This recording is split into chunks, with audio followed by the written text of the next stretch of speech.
Got a lovely property just coming on the market today, and it's in Lewannick, Hawkstall Drive. It's a 3-bedroom detached bungalow.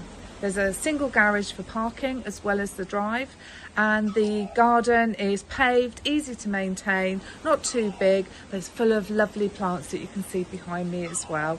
There's a conservatory come greenhouse on the back of the property that is only accessed from the garden.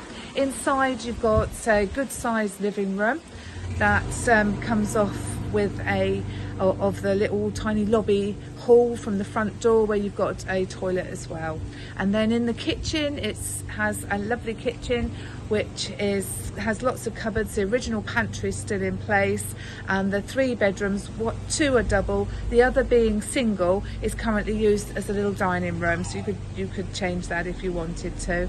Shower room instead of a bathroom is tiled, and it's very, very nice, very sought after area. Do for older people, or certainly do for families, as there's a primary school just up the road, and the village itself has lots to offer, with a school as well as a church and a little shop and a pub.